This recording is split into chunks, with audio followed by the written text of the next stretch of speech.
Shalom Bapak Ibu Saudara, mari kita ngomongin firman Tuhan. Sebelumnya mari kita berdoa. Tuhan, kami akan ngobrol tentang firman-Mu. Bimbing kami ya Roh Kudus, agar kami bukan saja ngobrol tentang firman-Mu, tetapi kami menjadi pelaku yang setia. Dalam nama Yesus, firman yang hidup, kami berdoa. Amin.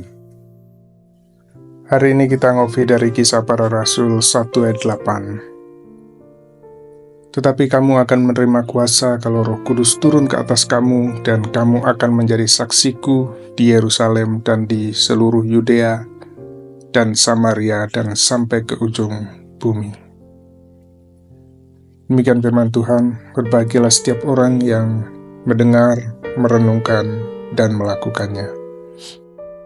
Judul renungan hari ini, saksi di mana saja dan kapan saja. Saudara-saudaraku, pernahkah saudara diberi tugas tapi merasa berat dan berkata, "Loh, kok aku yang disuruh? Yang lain kan juga bisa." Atau pas lihat masalah besar di sekitar kita, kita cuma bisa bilang, harusnya ada yang ngurusin ini. Nah, pernahkah saudara kepikiran kalau justru kita yang dipanggil Tuhan untuk mengerjakan hal-hal itu? Konteks dari Kisah Para Rasul 1 ayat 8 ini diucapkan oleh Tuhan Yesus sesaat sebelum ia naik ke surga. Bayangkan, ini momen yang terakhir ketika Yesus secara fisik bersama dengan murid-muridnya, dan ada pesan terakhir disampaikan kepada mereka. Tuhan bukan berkata, hati-hati ya di dunia, atau jangan lupa makan, atau yang lainnya. Tapi dia katakan, kamu akan menerima kuasa, dan kamu akan menjadi saksiku. Ini bukan sekedar pesan, tetapi ini adalah mandat ilahi. Ada 3 poin utama dari pernyataan Tuhan Yesus ini, dari perintah Tuhan Yesus ini. Yang pertama, kamu akan menerima kuasa. Kuasa dari Roh Kudus, bukan dari diri kita sendiri. Yesus tahu kita tidak bisa jadi saksi dengan kekuatan kita sendiri.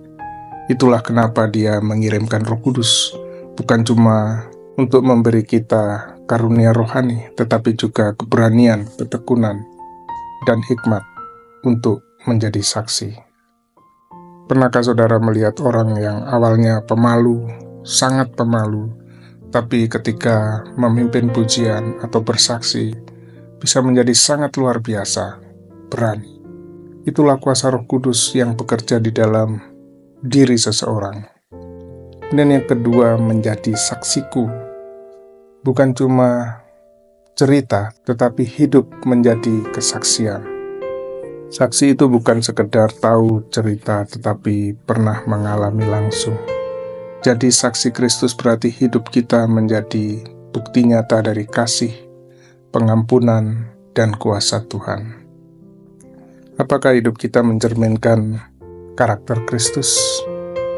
Baik itu di kampus, di kantor, di rumah. Jangan sampai orang lain menjauh dari Yesus karena sikap kita. Yang ketiga, di Yerusalem sampai ke ujung bumi.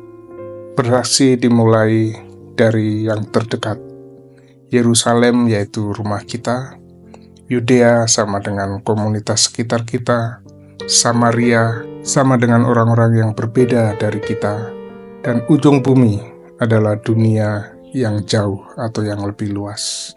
Maka saudara berpikir kalau menjadi saksi itu harus pergi jauh dulu ke suatu tempat, tapi mungkin bisa dimulai dari lingkup yang terkecil, yaitu keluarga saudara, teman saudara.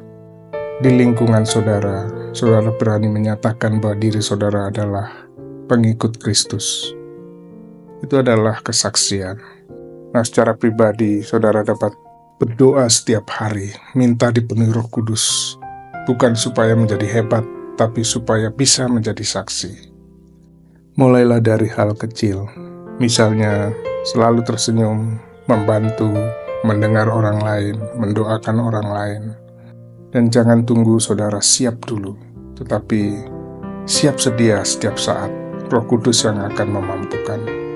Mari kita berdoa. Tuhan Yesus, kami bersyukur untuk janji-Mu yang indah, bahwa Engkau tidak meninggalkan kami sendirian. Engkau memberikan Roh Kudus untuk menguatkan kami, mengajar kami, dan memampukan kami untuk menjadi saksi-Mu. Tuhan, kami rindu hidup kami memuliakan nama-Mu. Di rumah, di sekolah, di tempat kerja, bahkan sampai kemanapun. Tuhan, mulailah dari kami. Jadikan kami terang di tengah-tengah dunia yang gelap. Dalam nama Yesus kami berdoa. Amin.